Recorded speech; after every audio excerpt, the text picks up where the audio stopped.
not be the same. Few people laughed. Few people cried. Most people were silent. I remembered the line from the Hindu scripture, the Bhagavad Gita.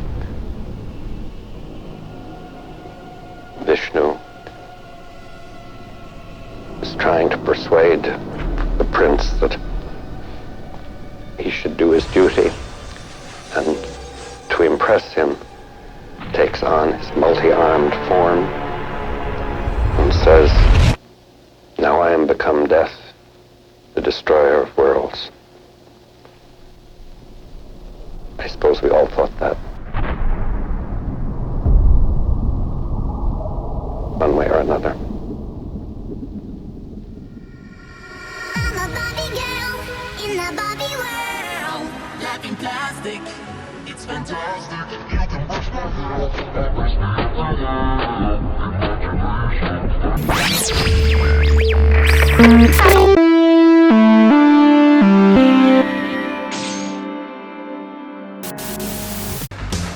Hi, Ken. Hi, Barbie. Hi, Barbie. Margot, if you're watching, my number is 214. All right, gentlemen, you know that we had to get our priorities straight, and we're doing Barbie first. I mean, this has to be the most insane film event of the century. I mean, what a whiplash of a double feature. Opening night, too. I can't remember the last time I saw a movie on purpose on opening night and wasn't dragged there. I mean, the theater was packed. There was Barbie and Ken cosplay everywhere. I mean, just pink, wall to wall. pink. I mean, it would have been great if I remembered to wear my Albert Einstein cosplay, because damn, I would have picked up some cuties in that. It was an insane, wild, 5-hour journey, but I'm very glad I went on it, and I'm very excited to talk about both these movies, because they both turned out in ways I just did not anticipate. Now, here on the Retro Roboboy channel, I always told myself I would never get political or share my views too strongly, just because I don't want to alienate people. But on this review, it might be fucking impossible, because I can't believe I'm saying this, but the Barbie movie might actually be more politically charged and more confrontational than a film that is literally a 3-hour biopic about the development of nuclear weapons and the Red Scare fallout after that. Wow, I mean, words that I never thought would be leaving my lips, but I mean, here we are, so let's just get into it. Now, I'm actually a fan of some of Greta Gerwig's work before seeing this movie. I saw Lady Bird, and I loved that, and I thought that was a great movie, and it had a very heartfelt and honest look at mother-daughter relationships. And I didn't get a chance to see Little Women, and I think she did maybe 1 or 2 movies before Lady Bird. But this is a pretty big budget, production, and I thought it was a very interesting choice for a director, and it's one of the primary reasons why I wanted to see this movie, other than the fact that, the novelty of it coming out the same night as Oppenheimer. And not to absolutely fit the gender role stereotypes, but yeah, no shit, I didn't play with fucking Barbies growing up or watch any of the 1,500 billion trillion straight to DVD Barbie movies that, CGI Barbie movies that came out on DVD. However, did play a lot with G.I. Joes, and I'm not even talking about the cool G.I. Joes that you associate with the cartoon. I'm talking about the old ass World War II G.I. Joe action figure dolls with the clothes and shit. And I actually did have one Barbie, and you know what I did with it? I put some fucking camo on her and then made her fight with all the G.I. Joes. So yeah, that's basically my experience with Barbie. But I think the fact that so many men, whether ironically or otherwise, are going out to see this movie just proves how great the marketing was, and just how you can really sell anything if you just know how to package it. But what's in this package, I think, is going to surprise a lot of people, and as it's seemed to have shown on the media as of recently, rubbed a lot of people the wrong way, while a lot of other people genuinely love it. So where do I lie? How do I approach it? How do I feel about it? Well, let's get into the story first. Barbie is living her best life in Barbie world, where every day is a paradise for her and her fellow Barbies in their dream houses. But one day, her reality is shattered when she's suddenly confronted with the thoughts of mortality. This leads to a wacky chain of events bringing her into the real world. It's now up to her and Ken to discover what makes their worlds go round, exploring the themes of patriarchal power, defining what it means to be a woman, and the journey of self-discovery. The film has a lot of different themes, but if I had to point out the main theme, it really is about self-discovery, regardless of gender or sex. It definitely focuses a lot on challenging patriarchal power and male dominant fields, and that's obviously where it's pressing a lot of buttons and pissing off a lot of people. And for me personally, it didn't bother me. I mean, I don't think it's that radical of an idea to admit that, yeah, there is an imbalance of power still. I can completely understand how a lot of these themes and a lot of these topics might seem weird or inappropriate for a Barbie movie. But personally, I found it incredibly refreshing, incredibly honest, and genuinely clever and funny 80% of the time. It takes a lot of guts to challenge the status quo, especially in this, big budget, proposed popcorn flick. And this movie, at the end of the day, is satire. It is very, hyperbolic. It's very exaggerated. It's very goofy and silly. It doesn't take itself that seriously, even with its serious subject matter. And, it's still sincere and it still has moments that are, sentimental or emotional. But for the most part, this movie is like super silly and it's supposed to be just kind of fun. And if you are inherently upset or agitated by these kinds of topics, I can get how you can't have fun with the ride. But I think there's a lot of people who are taking it far too seriously in the wrong places and are taking certain things too literal. But at the same time, I don't think the movie is perfectly balanced in its delivery. The film opens up with a very funny scene that was shown in the first teaser trailer, and it's the parody of 2001: A Space Odyssey, where you see the little girls playing with these, old crappy baby dolls, and then you see the introduction of the original 1960s Barbie, and it's like the world changes, and it goes into this montage about all the weird, crazy, different Barbies that have come out over the past, however many years. And it actually was kind of neat seeing this little mini history lesson done in this very comedic way. We then see Barbie World and how it's essentially the complete polar opposite of our world when it comes to power structures and representation. It is the very definition of girl power, and there's also a very playful amount of visual humor based around the Barbie toy line. It's kind of reminiscent of something like the Lego Movie or Toy Story, and the movie also kind of reminded me of something like Pee-wee's Big Adventure as well. There's a bit of a road trip element that's introduced. And the best part about it is that you can tell everyone was dying to be in this movie. Like, everyone's having a super fun time, and they're really playing up just the silly factor. It makes it a lot more enjoyable when you're watching a movie and you feel like everyone's giving it their all. And I hate to call myself out like this, but I'm usually not a fan of musicals or any musical numbers. I don't know if it's like a neurodivergent thing or what, but for some reason in movies, when anyone starts breaking out and singing or dancing and they're relaying parts of the plot or something, it usually makes me just annoyed. Like, for some reason it's like almost patronizing, and I know that's like a horrible take. That's a shit take. I know. I'm aware I'm a weirdo. I have a similar problem with sitcoms and laugh tracks for similar reasons. Like, I don't like things being done in such an overt and obvious way. As creative as it is, as universal as it is, and as much talent that goes into it, I usually don't like musicals. But for some reason, the musical bits in this film were just awesome.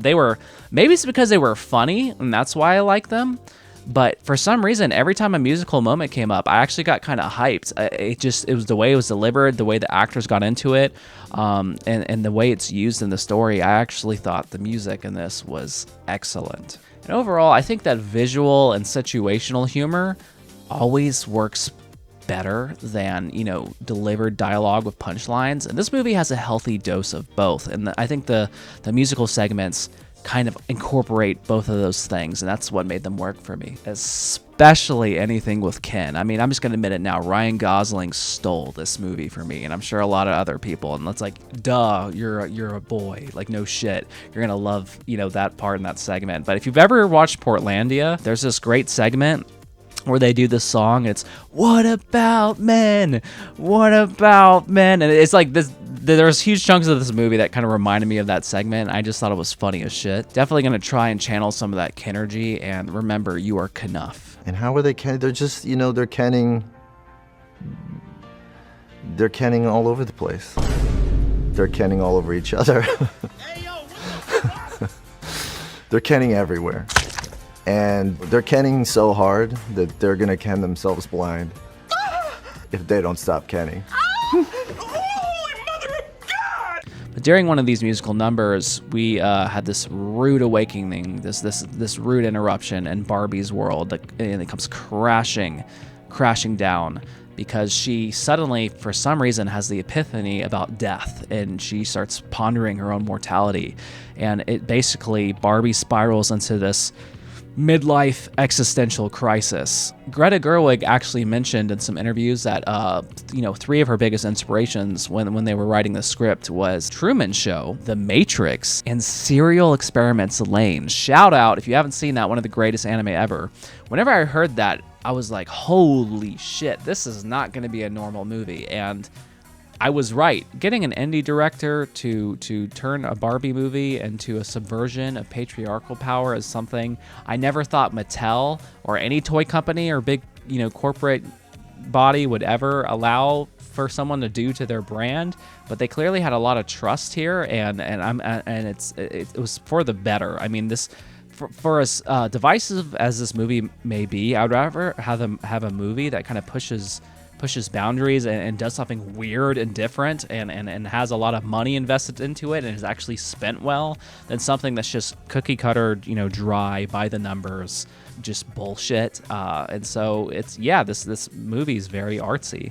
And of course, I can't leave out the second part of Barbie World, Ken. It's no secret that when it comes to the Barbie toy line, that Ken is very much just an accessory to Barbie, and in the Barbie world, they actually make that quite literal. I'm very happy that they actually utilize Ken in a interesting way, and he wasn't just a Labrador tag-along, goofy boyfriend character that they could have easily just kept him as. I mean, they definitely, certainly have that kind of puppy dog element, but they take it in a place that I won't go too in depth until spoilers, but it definitely was not what I anticipated. It's no secret Ryan Gosling, I mean, he steals every scene he's in. I really, really hope I get to see him in more comedies. If you haven't seen The Nice Guys, that is one of the funniest movies ever, and it's some of his best work. We then follow Margot Robbie and Ryan Gosling as Ken and Barbie, respectively, into the real world, and it is a complete harsh wake-up call for Barbie, and it is a complete revelation for Ken when they realize just how different the power structures are from theirs. It's at this time that we learn that the Barbie world is an alternate dimension, and the Mattel toy company is very much aware of its existence. Things that happen in the real world affect the Barbie world, and it's up to Barbie to figure out why everything is falling apart. And I can't believe I've gone this far in my script without mentioning Margot Robbie directly. Oh my god, I mean, it's no secret, she's one of the greatest actresses ever. She's absolutely beautiful, she's incredibly talented, and she brings a range of emotion to this. I mean, yes, she's the perfect plastic, stereotypical Barbie. She definitely brings that blonde energy, but she brings these moments of emotional intensity and rawness and realness when embracing this existential crisis, and you see her character actually grow and change, and you see depth, and she expresses so much with her eyes, and there's scenes where she's confronted with these harsh realities, and you end up actually kind of hurting and feeling bad for her. And same thing with Ken, and funny enough, he's definitely more comedic, he's more silly, he's more of a joke, but there are actually moments where you see him get really emotional, and it feels kind of real, for as silly as it is. But overall, Margot Robbie brings the heart and soul, while Ryan Gosling brings the laughs. Speaking of laughs and comedy, I gotta bring up Will Ferrell. He plays the CEO of Mattel, and he fortunately isn't doing the same, crying man baby screaming routine he usually does. He's still definitely a dumbass character, and I as much as I love Elf and I love Talladega Nights, just like most people, I got tired of that routine, and he pulls it back a bit.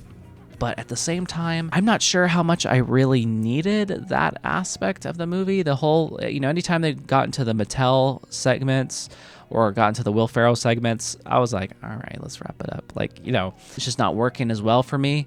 I wish a little bit more time was spent in Barbie World, surprisingly. Another thing that kind of bothered me about the movie, and this is a minor complaint, but the Barbie world is supposed to be very bright and colorful and very silly and playful, and it's not very realistic, obviously.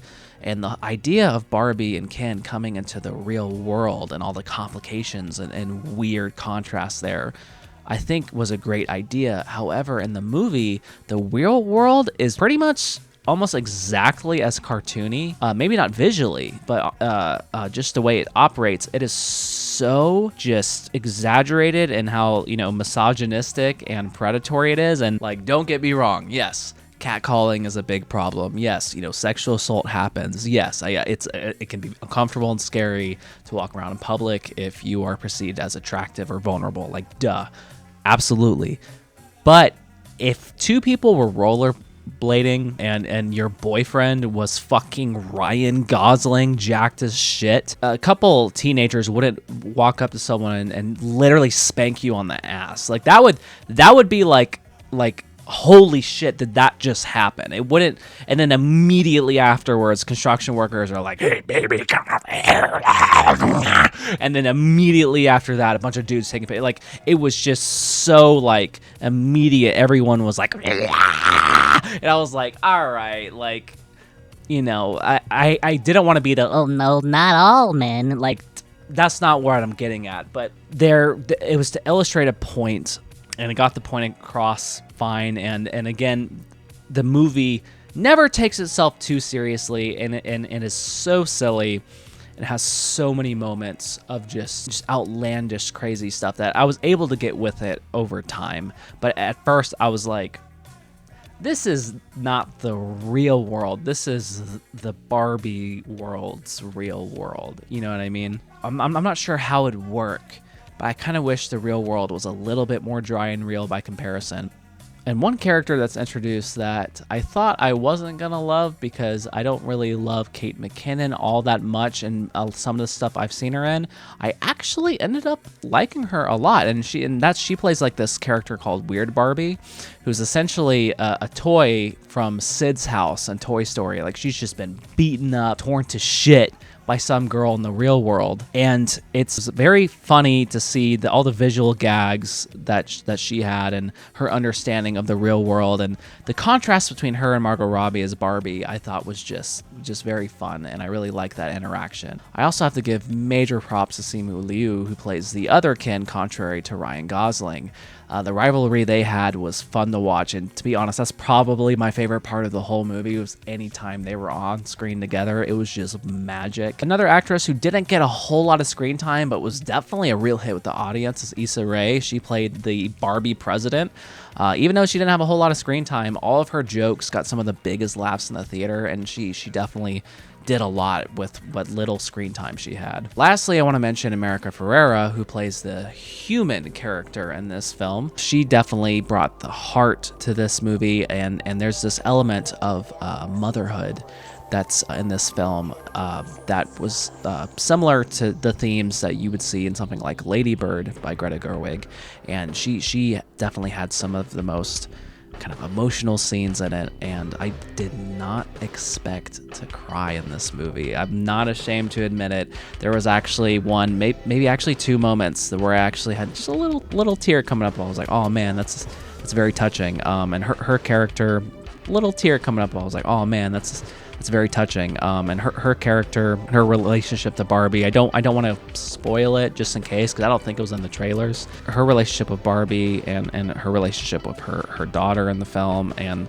the journey that goes on there, I thought was the strongest element outside of the Barbie world stuff, and it definitely helped kind of drive the narrative.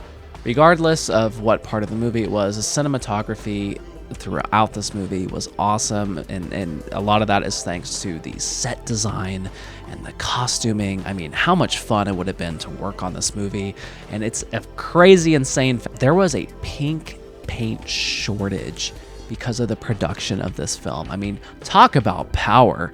That's real Barbie shit right there. For the most part, I thought the jokes in this movie worked, but I would say it was probably about 20% of the time they fell flat.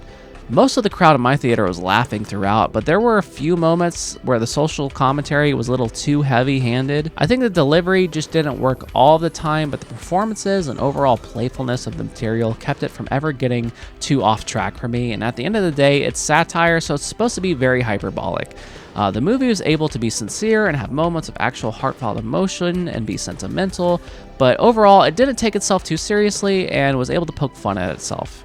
I think the main word I want to use is charming. It was very charming, it's very playful, and again, whenever you have such a star-studded cast and everyone clearly is loving the hell out of it, you can't help but have fun and crack a smile.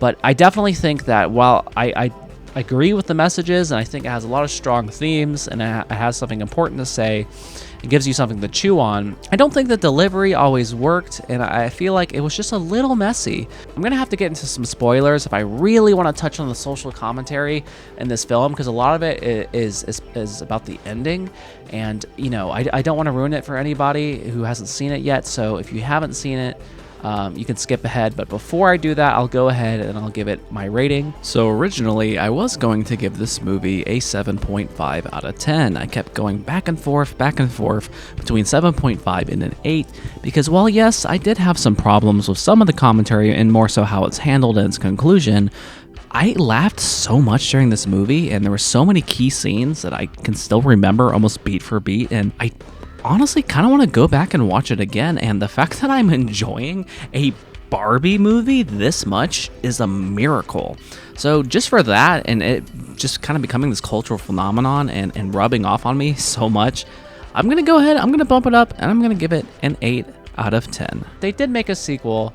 As long as the same people were involved, I would definitely be excited. I would definitely be first in line to see it again. You know, very little is known about Kenergy. We don't have the funding for the research.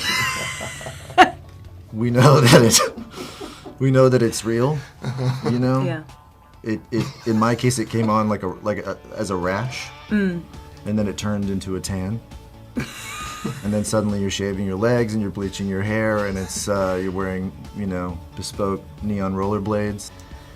So I don't know, but hopefully if this film, the conversation starts, we can start sort of funding it and really finding out what is Kenergy? Yeah. Well, do you have an idea of what it is? I'm a Barbie girl in the Barbie world. So it was probably already obvious, but the main takeaway that all the angry ass people have from this movie is its hyper focus on taking down the patriarchy, and just that phrase alone is going to make a lot of people go like, you know what I mean, like, and it's just unfortunately, it's just something people are sensitive about, and I know a lot of people are going to watch this review and be like, oh, you suck, like, oh, you're being performative, or oh, like, nah, dude, like, it didn't bother me, but I also do think they kind of fumbled the message just a little bit in some of the elements of the story, and it's really going to come down, this is a phrase you hear a lot nowadays, but it's really going to come down to the media literacy behind your viewing of this movie. And this isn't something that's alluded to in the trailers, so I kind of understand how some people can say it's a bait and switch, but I found the film to be very honest, and it's thought-provoking, and it starts a conversation, and I think that's important. Ken being a more antagonistic force was the biggest surprise of all. And throughout the movie, you see all these stereotypes about hyper-masculine traits and masculine culture. He's incredibly spiteful and bitter, and ultimately, his entire ego is based around his ability to attract women. They bring up an element of codependency at the end of the film, and the way they resolve it with them guiding the focus on self-discovery and independence, I think was a very positive thing to do. In regards to the reaction and backlash from a lot of the male audience, and I guess more conservative circles, I think something that's really kind of going over a lot of people's heads is just how much the black and white representation of how animalistic or antagonistic men are is supposed to be over the top. Like, it's satire satire at the end of the day, and it's not really saying everything at face value. It's supposed to make you feel how a lot of women feel when they watch male-driven media and how they depict women, and they're usually trophies or things to be sought after. It's very objectifying, and so if you felt oppressed or felt agitated watching this movie because of how it depicts men, funny enough, I actually think that's kind of supposed to be the point. And when it comes to Ken, I think it's very important to point out that Barbie actually has a moment where she reflects and she actually apologizes to him, something that her character didn't necessarily need to do, but it showed this level of maturity from her and showed that she did care, and that, regardless of how things went, she still felt like there was more that she could have done to make him feel better, or to reciprocate, or at the very least communicate better. And I think that was a very mature and very grounded way to kind of resolve that conflict. And then, of course, the whole idea of the patriarchy is that it doesn't just hurt women, it also hurts men. The men who participate in it, the way it influences men, both young and old. It's kind of the whole idea of the whole movie is that too much power given to any one group is not a good thing, and no one should really hold dominance over anyone else's livelihood or forms of expression or forms of identity, and it's really about that journey of self-discovery. All of this is amazing. It's great. It's totally 100% what I'm on board with. But where it gets kind of messy, and I get it, but it really comes down to the satirical elements being brought back in, and this is where the media literacy part really has to be clearly defined here, and where I think it's losing some people. And that's in regards to how Barbie World basically returns to status quo as soon as this whole revelation happens. Like, all the Barbies get all the power back, and the kids are asking for a little crumb of power, and they're denied it, and they're like, no, boys drool, girls rule, kind of this kind of juvenile angle. And I get it, it's not supposed to be taken literally. At the end of the day, it's a mirror image of the real world, and even the creator of Barbie let Barbie know that she's going to have to figure things out on her own, and how scary that is to navigate, and how that's part of the beauty of life, is not knowing what's next. Totally get all of that, totally on board with all of that. But I think as far as the way the movie's constructed, they were just a little messy at the end there with some of that messaging and mixing it in with the humor. And I think that's what really kind of rubs some people the wrong way who were on board with it part of the way. It definitely didn't ruin the movie or anything like that. I just think it's something that could have been handled just a little bit better. And I think that's the part that's kind of going over people's heads, and what's making a lot of people butthurt is I think people are thinking that this movie is trying to provide the answers to the problems, when it's like, not really. It's kind of just being playful, and I guess, obviously I'm speaking from a male's perspective, but it's supposed to be more of a sense of catharsis for anyone who has felt oppressed or felt any misogyny in their life.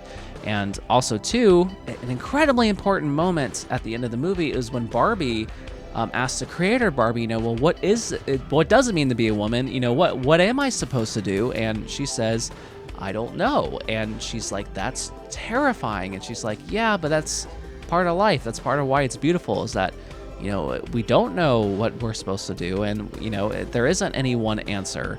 And, the Kens, she lets Ken down easy, and she apologizes for anything that she's possibly done wrong, and it's more about you have to figure out who you are, and that's when you have the cheesy sweater that says I am Knuff, and you have all the Kens like patting each other on the backs, and it is about that journey of self-discovery and trying to unprogram yourself, in that Matrix metaphor, unprogram yourself from all these conditions that we put ourselves under. And so, all the Kens, they don't have homes, they don't provide anything or have any major jobs. They are just seen as accessories, and they're continued to be seen that way. And it's not supposed to be the answer. That's not supposed to be the solution to Barbie's problems. It's not trying to celebrate the displacement of men, and it's not supposed to be preaching female supremacy. It's not a supremacy thing. It is an equality thing. But again, the movie itself doesn't end in that place. It's supposed to be this hyper feminine, female dominated, utopia world. Again, it's a joke, and all the comments at the end of the day about returning Barbie world to its right female-dominated space isn't supposed to be a model to follow. It's not an outcry or a support of female supremacy as much as it's a representation of what the polar opposite of our world would look like. So people who are crying out saying, oh, it's saying all men are useless, or all men are violent, or men can't be trusted with power, or they're not boyfriends, or they shouldn't live in houses and get married and have children and be women. It's like, that's not true. You literally see a Ken and Barbie who are in love, get together again at the end, and it celebrates motherhood. It's not saying like, oh, like women can't be housewives, or women can't want to be in love with men or whatever. That's not what it is. It's saying that there isn't any one thing that women or men have to be, and that you shouldn't value yourself based on how others perceive you, or how we're thinking that other people have to complete you in that kind of codependent romantic sense. And again, that's kind of what I'm getting at, is that it has these themes that I think are good themes, and I think bring up interesting points. But if you take everything in it too literally, it ends up coming off as just very spiteful, bitter piece. So I think this movie just needed a little bit more elegance in its presentation. And the biggest irony is that there are so many people who are being dumb as fuck and crying about how this is leftist propaganda. And it's just so funny that the crowd that's always like, people can't take jokes nowadays, people are so offended, are so just devastated and offended by the jokes in this movie. So what can you do? The movie made me laugh consistently, and you can't help but fall madly in love with the cast and have fun with them as they play along in this world. I wish I could have given it a higher score, but again, I think the delivery and execution was just a little too inconsistent. It could have been handled with just a little bit more elegance. I'm not sure how they would continue to make a sequel from this, or how that would look, but if they do plan on it or end up going through with it, I will happily show up again. And remember, boys, we are Knuff. Now I am become death, destroyer of Barbie worlds.